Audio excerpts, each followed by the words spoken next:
TV, Meridian.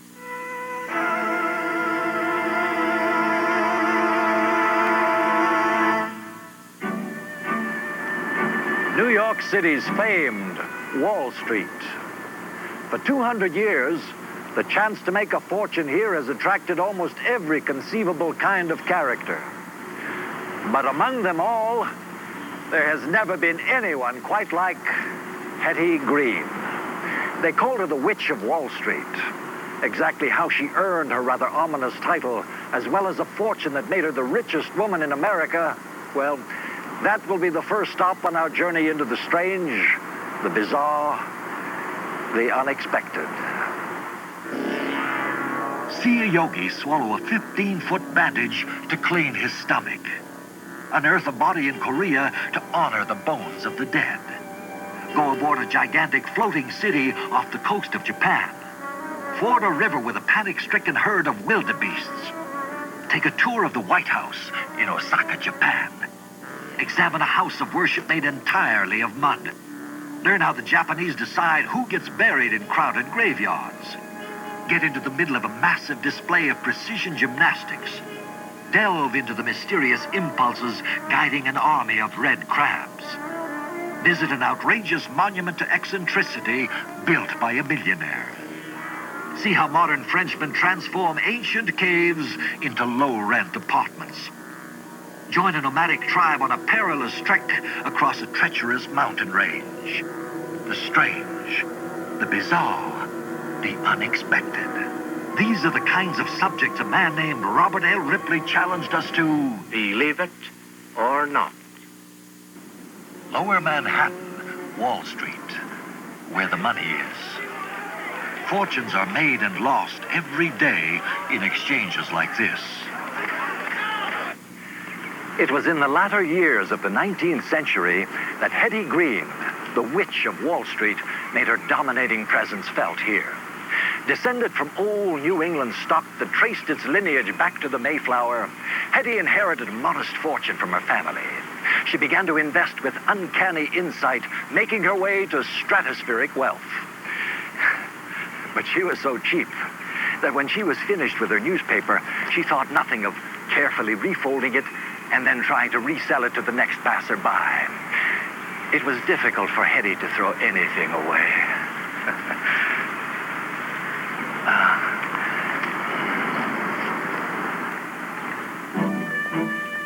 Despite the fortune in stocks and bonds she carried around pinned to her ragged petticoats, Hetty Green acted like a pauper. To her, money wasn't to spend, it was power. Hetty had no office. She refused to pay rent. Instead, she simply set up shop in a vault, provided free of charge by her banker. There, she conducted her business with some of New York's most powerful financiers. Her investments invariably paid off.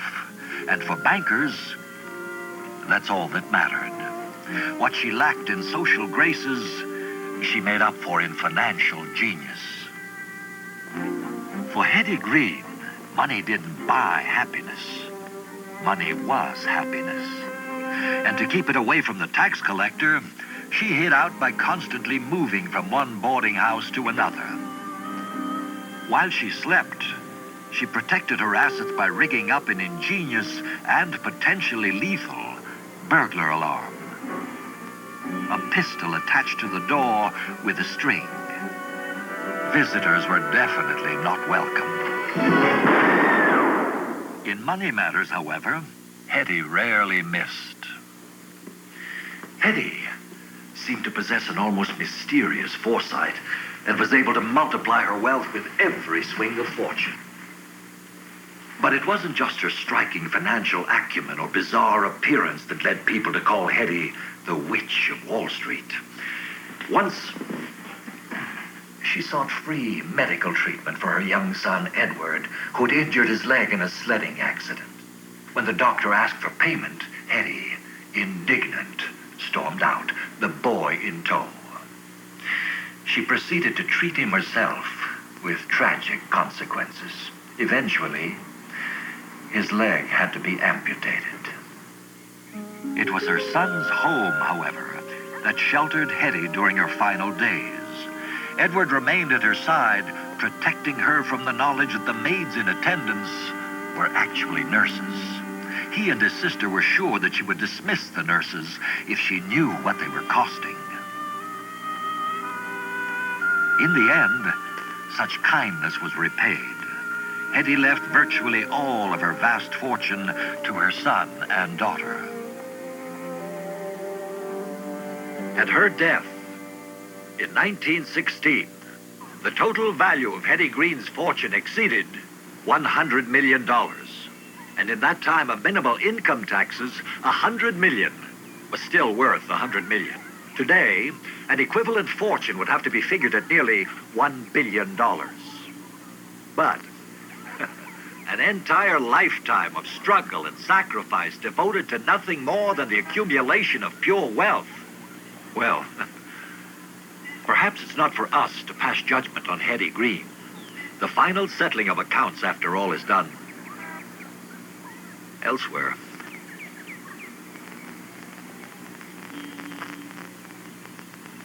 Believe it or not.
Ripley's Believe It or Not, brought to you by Sure Antiperspirant.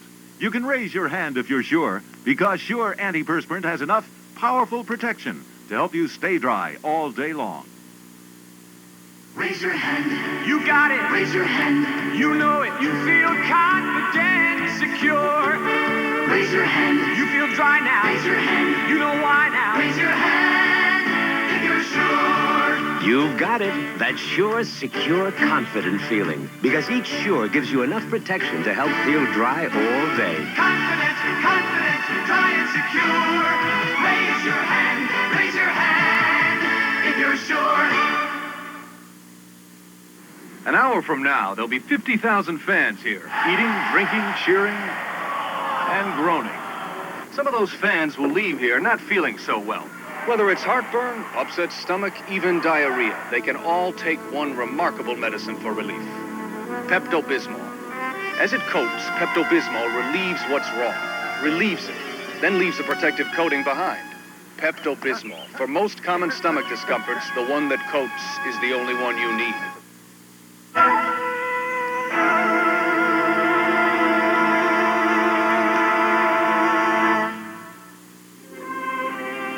Hong Kong. While skyscrapers have given it a Western appearance, the exotic city still possesses much that is unique to the Orient. Overlooking the island metropolis is a sprawling public park in which acres of giant, semi-abstract sculptures are on permanent display. Brightly painted shapes and forms tell of ancient Asian myths. One man realized a lifelong dream when he built this elaborate fantasy world.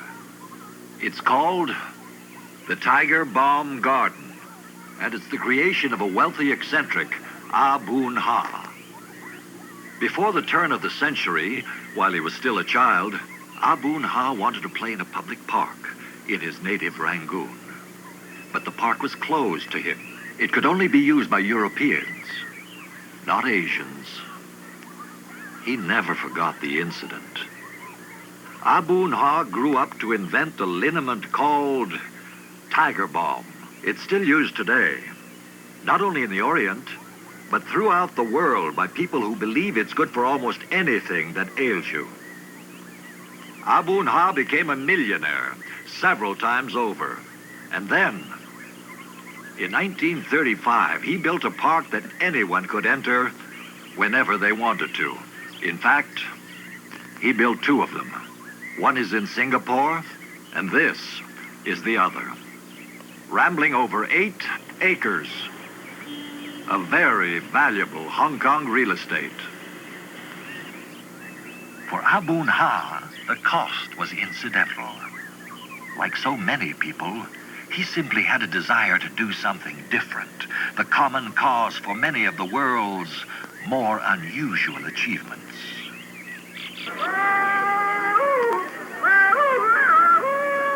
Long before it became part of an annual contest in Spivey's Corner, North Carolina, hollerin' was a customary form of communication between local farmers.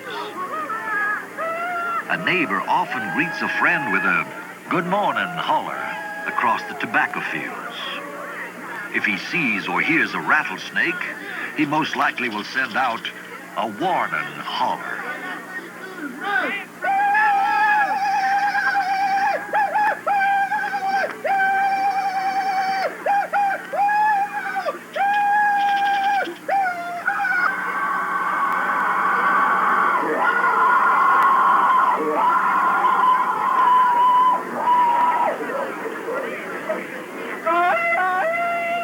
Another practical use of hollers is to call in the livestock.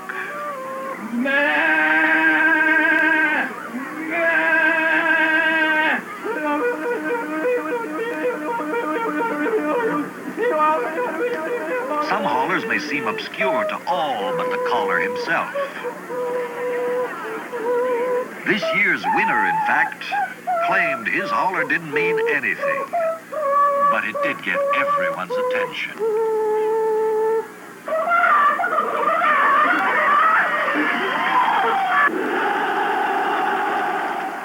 Shouting, however, is only one way to get attention. In Prague, Czechoslovakia, individual athletes unite in a massive display of physical precision. Almost 200,000 participants of all ages perform in one of the world's most spectacular gymnastic events, staged in the world's largest stadium.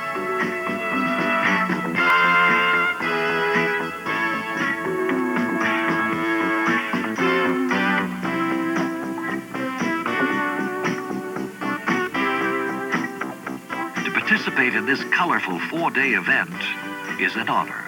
The athletes were selected from nearly 1 million volunteers.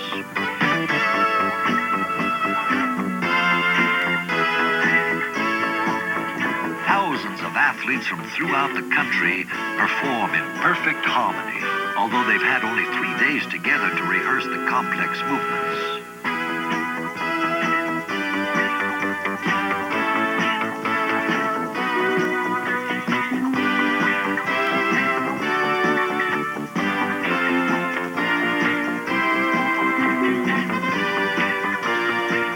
This exhibition of gymnastic precision takes place only once in every 5 years.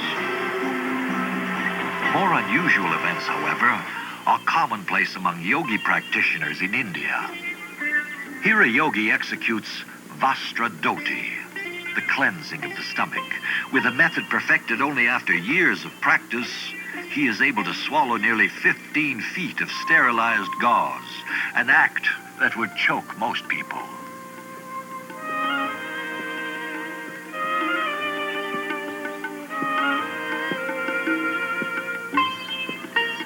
A long fast is mandatory before undertaking the potentially dangerous exercise. Then, by controlling his breath and other reflexes, he is able to fill his stomach with the gauze.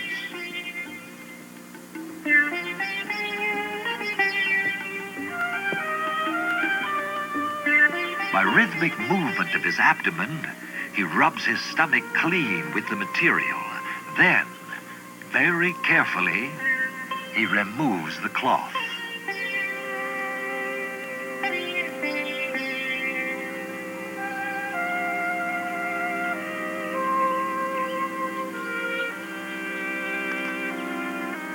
Even in India, the practice of stomach cleansing is not commonplace.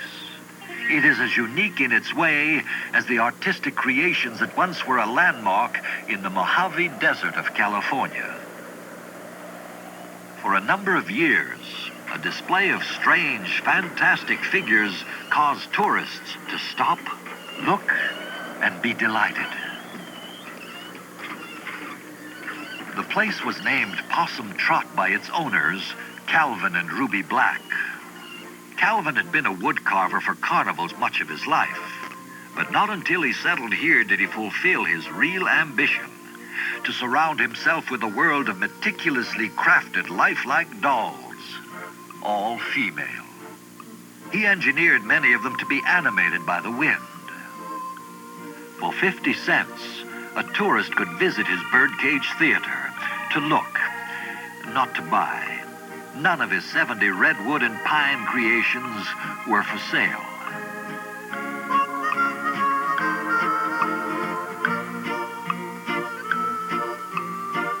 Calvin died in 1972, his wife not long after. The wood carvings of Possum Trot were then bought by a dealer who regarded them as genuine works of folk art. Today, the dolls are worth about $12,000 each. They are one of a kind and can never be duplicated. In Japan, the desire to copy a unique object has long been the preoccupation of Yutaro Mikami. A successful construction company executive, Mr. Mikami recently realized a daring, outrageous dream. It's known as the White House of Osaka, a 2/3 scale replica of the original one in Washington, D.C. The facade of the Mikami Company headquarters is an amazing duplication of the presidential mansion. Inside, however, the resemblance to the White House is less authentic. This staircase, for example, is Mr. Mikami's version of the one in Gone with the Wind. Admittedly infatuated with things American, Mr. Mikami takes great pride in giving guests and customers a grand tour of his new, but still incomplete showplace.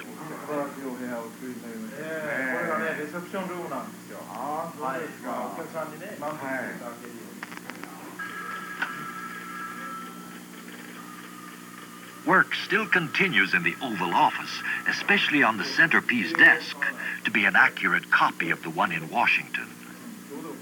When finished, Mr. Mikami will move in, and it will become the office of the president. Inspired as a teenager by American movies, in which dreams usually come true, Mr. Mikami has made it all the way to the White House. The second White House in Osaka, Japan. Believe it or not. In India, a holy man attracts pilgrims who come to the Ganges River by burying his head in the sand. Believe it or not. In a moment, unearth a body in Korea to honor the bones of the dead. Explore the compulsion that drives wildebeest to panic. Discover why the crowded graveyards of Tokyo are in such great demand. Go aboard a gigantic submersible city. Stand aside as millions of crabs invade a small town. Struggle across the mountains with a nomadic tribe. That mouthwash tastes like medicine. I can't go see Menudo with bad breath. Try my scope. It's minty. Tastes good. Then it doesn't work. No, no, no, don't let the good taste fool ya. No, don't let the good taste fool ya. Scope works as good as it tastes. Cool, tingly. Don't let the good taste fool ya. Hey, this scope really works. Scope works as good as it tastes. Don't let the good taste fool ya. You're young, you're active, on the go. You wear hands too, and you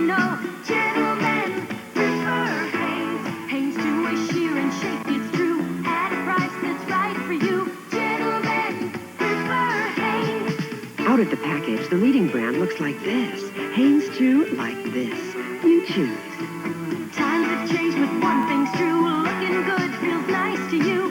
Hanes Chew, starting at $2.50. This is European design from an affordable point of view. The amazing Renault Encore, with distinctive European styling, functional yet expressive. A panoramic rear glass door that reveals flexible interior space. Most amazing of all, it's only $57.55. Affordable European design built in America. Renault Encore, amazing. The one to watch, the one to watch, the one to watch. Renault. Tomorrow's a night of stars. First, Barbara Walters visits with three of America's most talked about women. Jane Fonda, Christy Brinkley, and Joan Collins. I basically like men. And the stars continue to shine for Oscar as Hollywood comes alive with all its dreams, passions, and triumphs. The 56th Annual Academy Awards live, hosted by Johnny Carson. Tomorrow's a night of stars. The Barbara Walters special, followed by the 56th Annual Academy Awards, all starting at 8, 7 Central.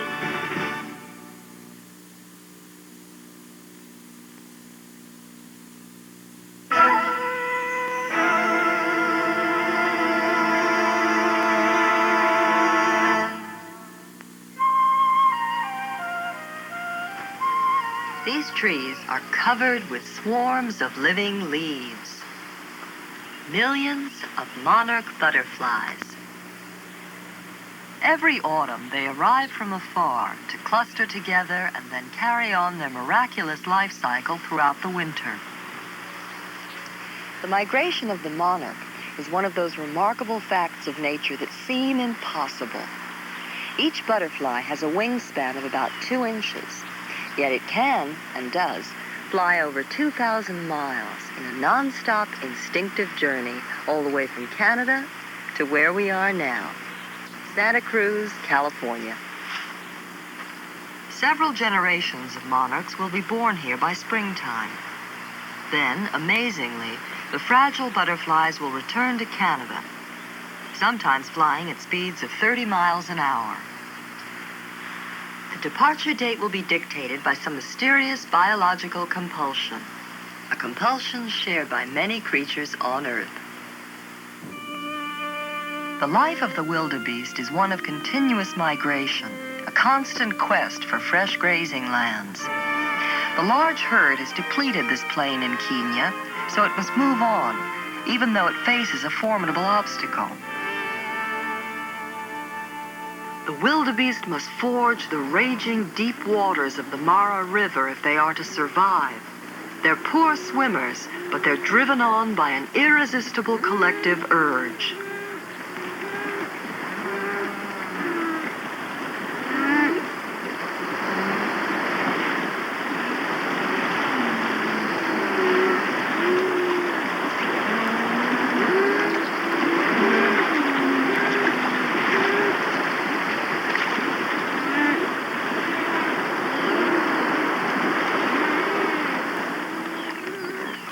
The advance guard finds easy passage, but as more and more climb the steep bank, the slope turns to a mass of slippery mud.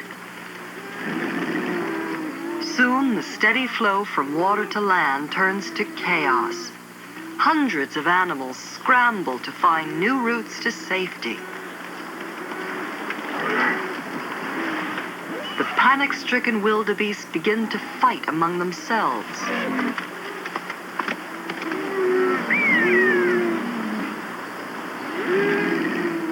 Many are trampled underfoot. Others drown during the crossing.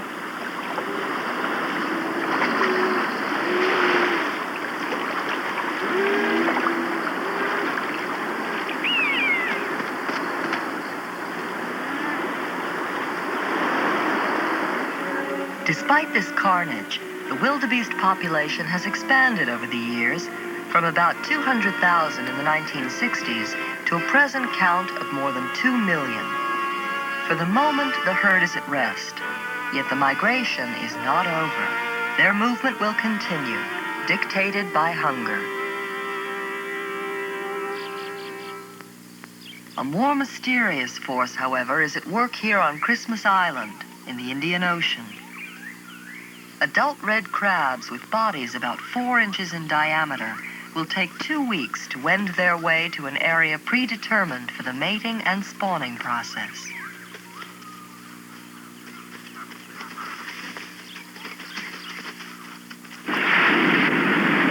This rocky, wave-lashed piece of coastline is the unlikely focal point for the propagation of the species. The female deposits her eggs into the water at night, and almost immediately, they are hatched.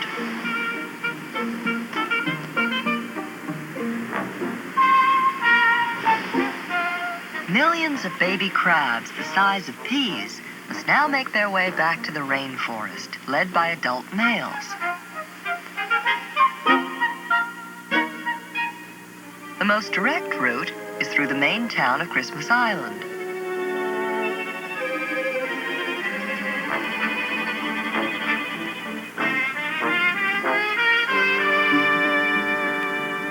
The 3,000 residents of Flying Fish Cove simply close up their doors and windows until the passing parade goes by. For them, the red tide is only a momentary nuisance.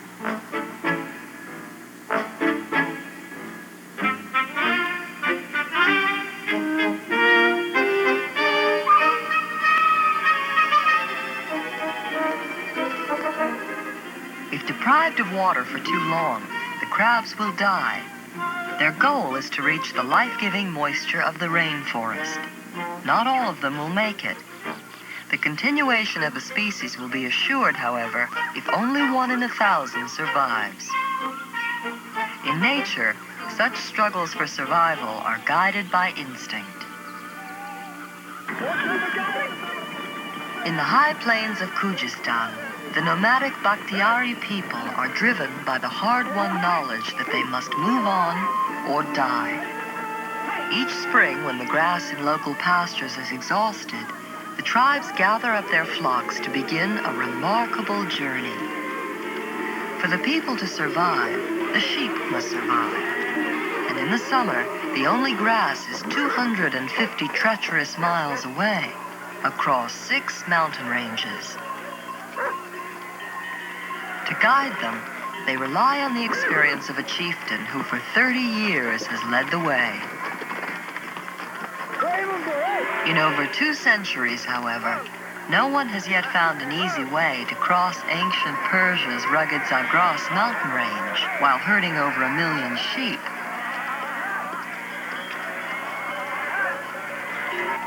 $500,000 men, women, and children make the journey.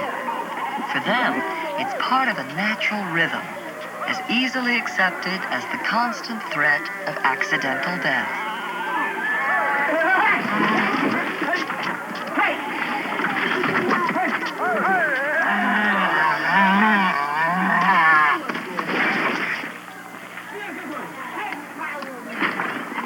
The paths are familiar, but perilous. To the Bakhtiari, the long walk over the mountains is an annual ordeal, the price they willingly pay to maintain the freedom of their way of life. In these mountains, the Bakhtiari are subject only to the weather. Waiting out the rain is not a welcome break. The pack animals carry only enough food for 60 days. Any delay becomes critical. What mountain torrents destroy, the Bakhtiari hurriedly repair. To rebuild a vital section of trail takes precious days.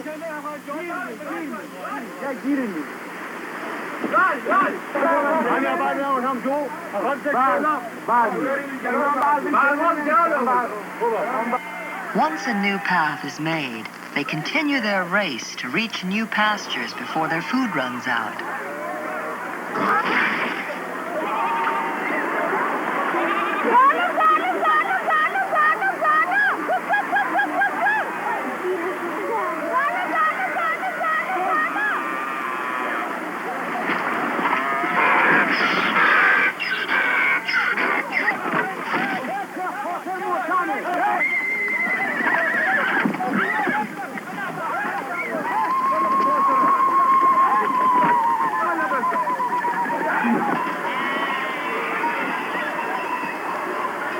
safety of the sheep is a constant priority. The water is near freezing. Yet the Bakhtiari wade in to create a human lifeline for the animals.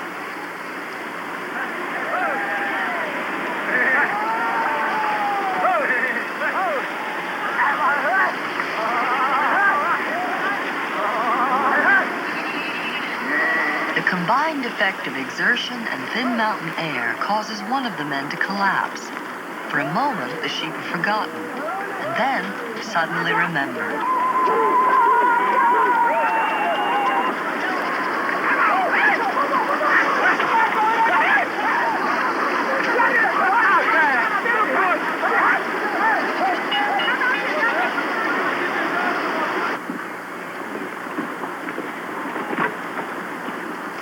By safely crossing the river, the Bakhtiari have reached a resting place.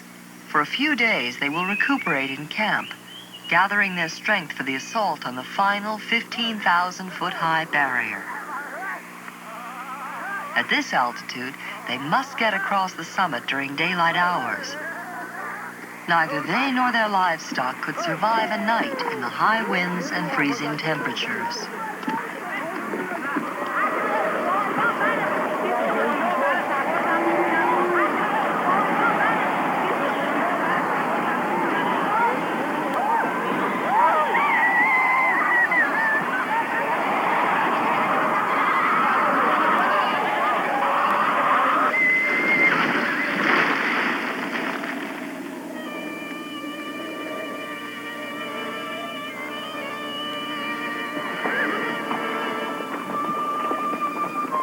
After more than a month, the journey nears its end. 500,000 people have not only endured, they have prevailed. For the Bakhtiari, it was just a walk over the mountain. In 5 months, they must make the return trip. And next year, do it all over again. Believe it or not. To navigate over long distances, homing pigeons have a built-in compass, magnetic material embedded in nerve tissue. Believe it or not. In a moment, dig up a body to honor the bones in an ancient Korean ritual. Visit a house of worship made entirely of mud.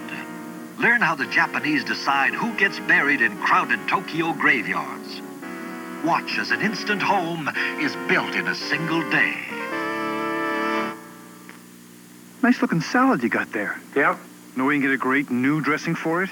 Where? Dressing with honest-to-goodness blue cheese. Real blue cheese? Uh-huh. Together for the first time with bits of real smoked bacon. Oh, I love bacon. A dressing thick with America's favorite cream cheese. Where? Only one place. For a dressing this good, you gotta go to Philadelphia.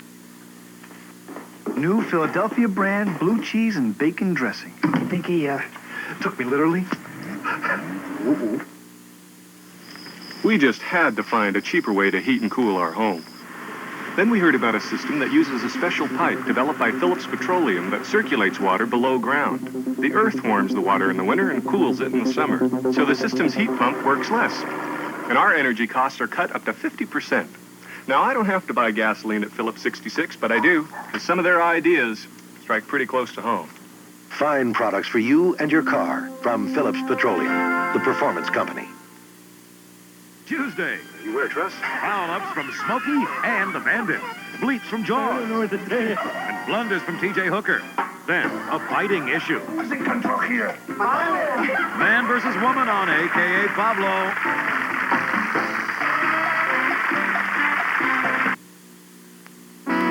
Ripley's Believe It or Not will continue in a moment.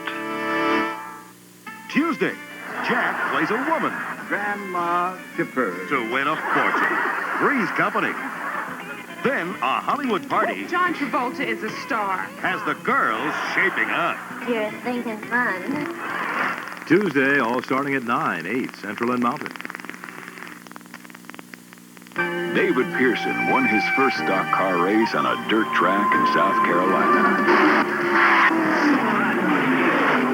And has gone on to win over 100 NASCAR Grand National races. But even though there's always another race, How's that? there's more to David's life than just racing. Hey, Now that looks like a wreck. Nah, looks like supper, Dad. Looks like it's time for some Chattanooga Chew. Get all you can out of life. Get on board with Chattanooga Chew. You are the woman that I've always dreamed of. I knew it from the start. The Lively Arts Festival presents Firefall.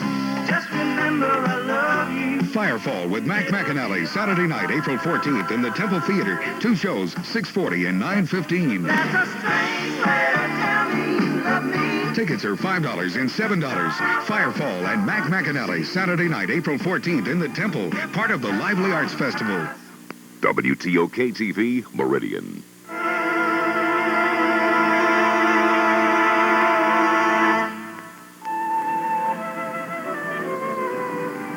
A tomb.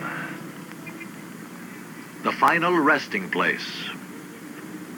Usually. But such was not the case for the famous Cardinal Richelieu. He was buried here in the Sorbonne College in Paris almost 300 years ago. And his remains lay undisturbed for over a century and a half. But then came that spectacular upheaval known as the French Revolution. The King and Queen of France lost their heads to the bloody blade of the guillotine, as did thousands of others. But living victims, it seems, weren't quite enough to slake popular thirst for violence. The mob broke in here, ripped open the cardinal's tomb, and tore from it the cardinal's body, which was quite well preserved. "Give us the head," roared the mob. And that's just what happened.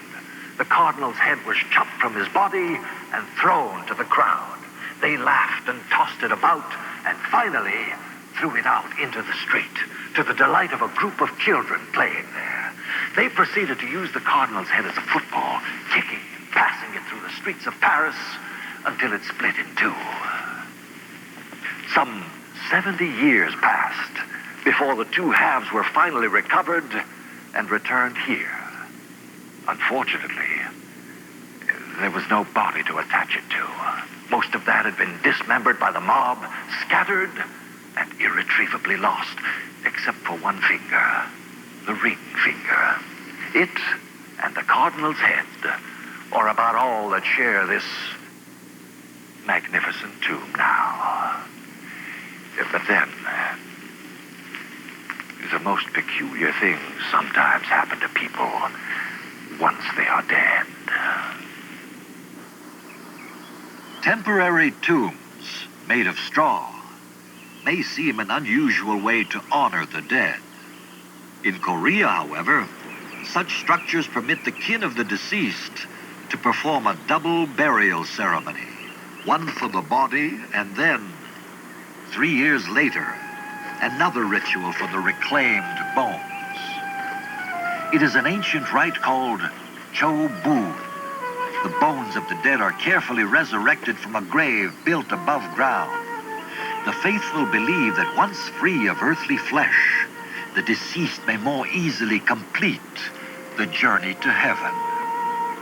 To strip away any remaining flesh, the bones undergo a series of ritual cleansings by the immediate family.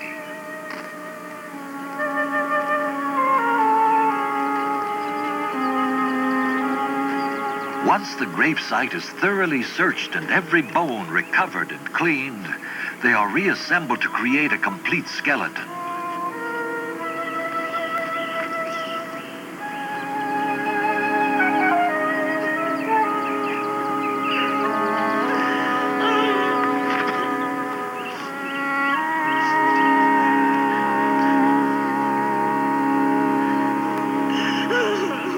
For mourners, the extended 3-year period of grief ends as the carefully wrapped skeleton is prepared for its final journey. The funeral procession is far from somber. Bedecked with flowers, the bones are transported to the narrow grave where they will remain, to be disturbed no more.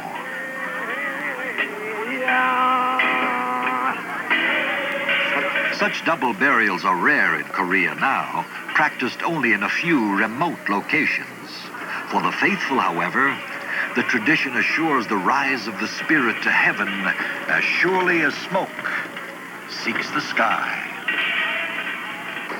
In Japan, one problem with dying is finding a place to be buried. As cities become more crowded, the traditional Japanese respect for their ancestors, as demonstrated here during the annual Festival of Souls, has created a new problem. There is simply not enough available space in Tokyo's public cemeteries for all those who want to be buried there. And there is no room left to create more cemeteries. Every possible location is already in use.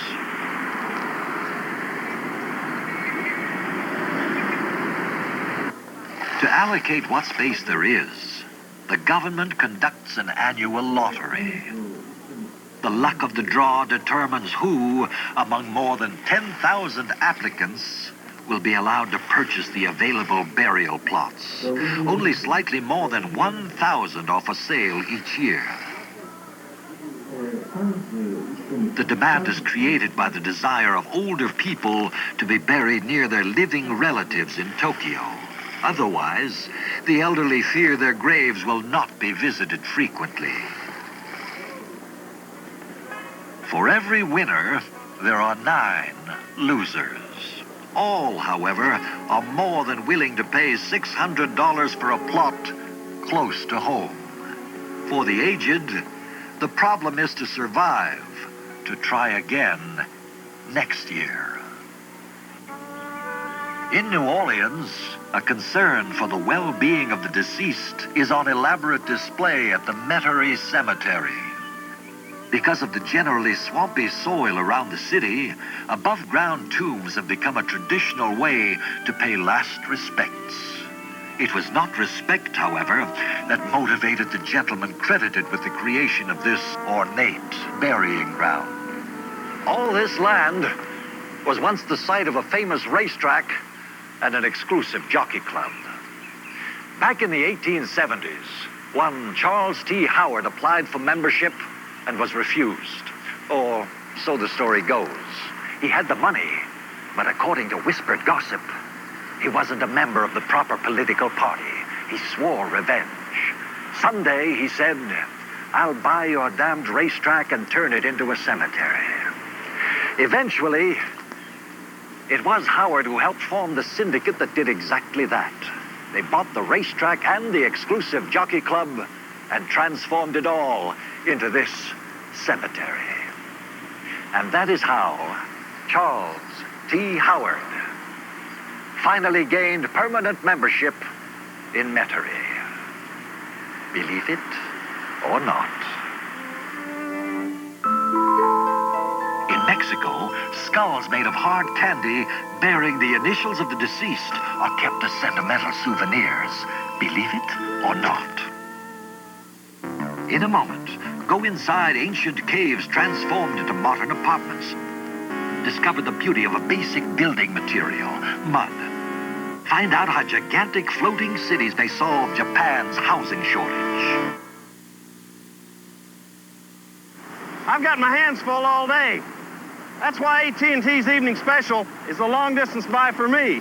Saving 40% when I can relax gets an A in my book. 40% off. That's music to my bills. AT&T saves you 40% when you dial direct weekdays and Sundays from 5 to 11 p.m. That's a pretty smooth deal. Savings when you have time to enjoy them. That's AT&T. Reach out and touch someone. In this lonely outpost, high above the Arctic Circle, an incredible meeting is about to take place. You found a Neanderthal. A meeting between our past and our future. Between science and savagery. Can't keep him in the cage the rest of his life. Between 20th century man and the Iceman. He's not like you or me, but he is a man. Timothy Hutton, Iceman, rated PG. Starts Friday at selected theaters. Check newspapers for location and showtime. People are saying Twix is the snack. Twix is moving ahead. Ooh, ahead of the pack. Ooh, better than a candy. Yes, it's true. 'Cause it's chocolate with a It's crunch. the goodness of love and baked in the oven. Cookie too.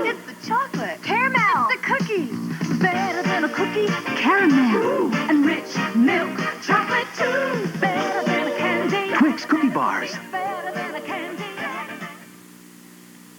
Thursday, a mother reunited with her children after 44 long years. That's incredible.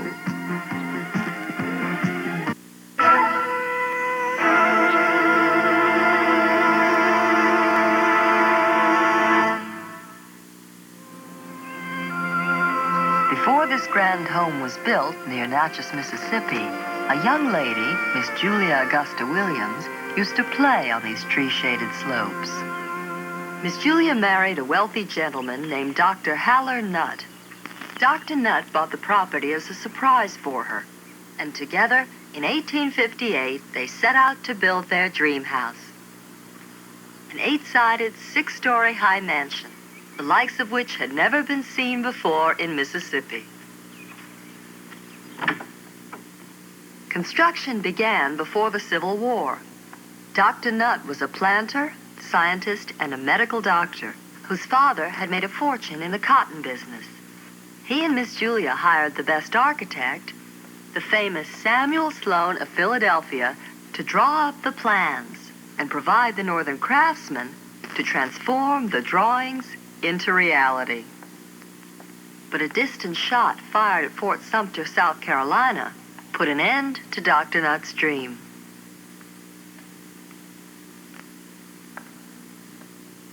The northern workmen left their tools where they lay, and what could have become a showplace became an unfinished masterpiece. Construction was never resumed. Dr. Nutt's fortune was lost during the Civil War, and he died before the hostilities ended. His legacy, however, the incomplete but unique Longwood Mansion, has been designated a National Historic Monument. Dwellings are often an expression of a cultural tradition. Architectural style and structural techniques, however, are often shaped by the building materials most available to the people of the area. In the bustling city of Jenny Mali in West Africa, there are very few buildings made with wood, steel, or concrete. Virtually all are constructed with that most basic of natural resources, mud. Believe it or not, nearly 1/4 of the Earth's population lives beneath roofs and within walls made of sun-dried mud.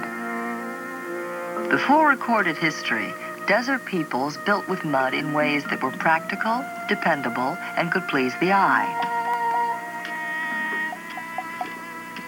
Sand, clay, water, and straw are all that's required to produce the bricks to be baked solid by the sun. Called al-tub in Arabic, later to be known as adobe in Spanish, this foundation of desert dwellings cost virtually nothing here, is in endless supply, and is easy to build with.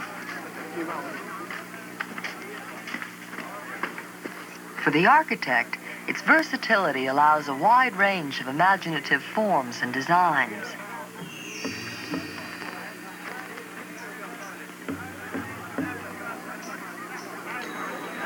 Mud structures may seem to have serious limitations. This magnificent mosque proves otherwise. It is as large as the Parthenon in Greece and has been the center of worship for nearly a century. Wooden struts support the towers and provide access to repair damage done by the elements. The Mosque of Jenny is as much a monument to faith as it is to one of nature's most abundant building materials, the earth itself. In the Loire Valley in France, nature once provided ready-made homes for the cave-dwelling Neanderthal man. Apparently not too much has changed in 50,000 years. Here, near the city of Chinon, people of all ages have left conventional apartments or houses to live as modern cave dwellers. The hills of the Loire River abound in natural caverns of soft but compact rock. Additional space can easily be hollowed out to suit individual needs. Simplicity or luxury is a matter of personal choice. The caves can accommodate almost any lifestyle. Cool in the summer and well insulated by the earth in winter, caves nevertheless still get damp during the rainy season. But the price is right, and thousands of Frenchmen have returned to their ancient ancestral homes, bringing with them a few modern conveniences.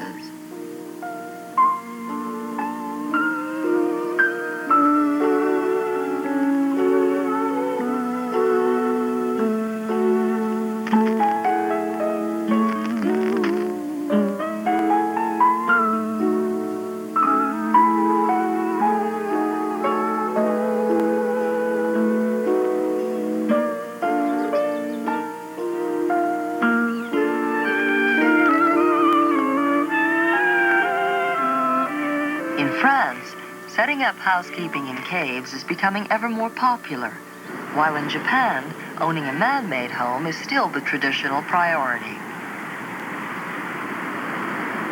Building a dream home, however, takes money and time. But now technology has made it possible for owners of a building lot, such as this family in Nagoya, to get a brand new home cheaply and quickly. Made on an assembly line, it will be a sturdy ceramic modular home. Windows, doors, wiring, several 100,000 items are all installed and checked before the house leaves the factory.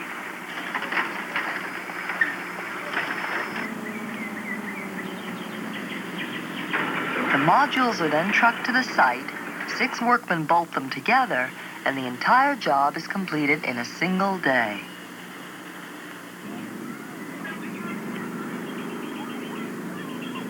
Some 20,000 of these instant homes were put up last year.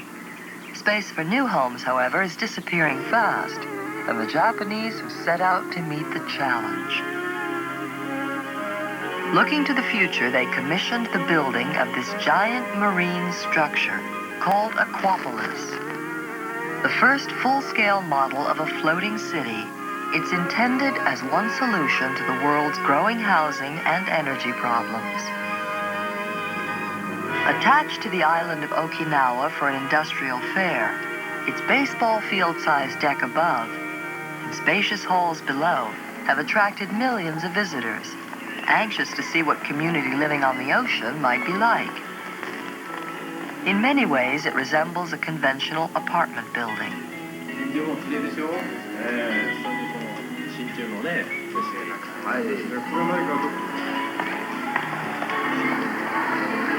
The 9-story-high Aquapolis is maintained by advanced computer technology. In the event of bad weather or heavy waves, the entire city can be submerged to minimize movement. 14 typhoons struck the area in a 6-month period, but normal operations were barely affected. Equipped with its own power and water, Aquapolis is as self-sufficient as any land city. Its designers believe that it's a practical way to provide living space for a growing population. They envision a future in which homes, offices, theaters, even factories can be included in floating cities. A future in which a new way of life may begin on the oceans of the world. Believe it or not. In a moment, learn the simple but astounding secret of an amazing balancing act. You're my tab, you're the cola for me. Got my regular tab, got my caffeine free. You're my tab, you're the taste for me. You're beautiful as a cola can be. So you know what I think. Beautiful. You're my perfect soft drink. Caffeine free. You're not my diet anything. You're my tab. You're not my diet anything. You're my tab.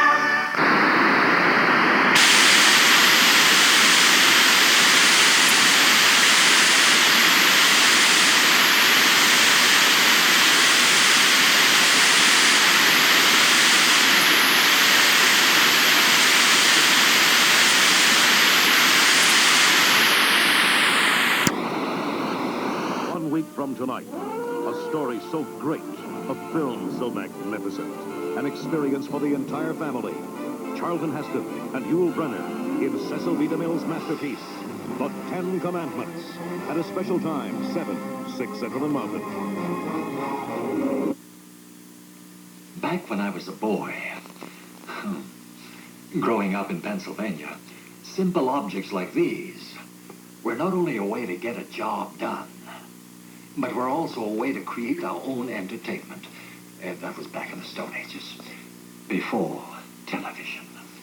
11 nails, a block of wood, and a hammer. And that would have been enough to keep anybody entertained for at least an hour. And most people puzzled for longer than that, if they were challenged to balance 10 of these nails on the head of just one of them. Impossible? Not if you know the secret. Now be careful, don't pinch yourself. A straight, forward approach simply won't work. One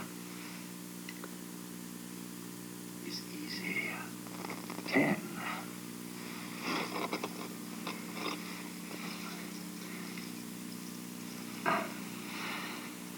is impossible unless you do it like this. 1 to start with, then 8 laid down on that one, with their heads alternating.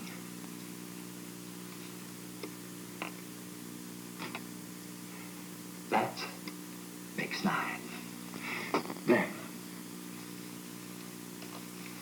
number 10, laid head to tail with the one on the bottom. Squeeze the top and the bottom together. The rest is easy. You put the entire collection on the head of the one driven into the block of wood.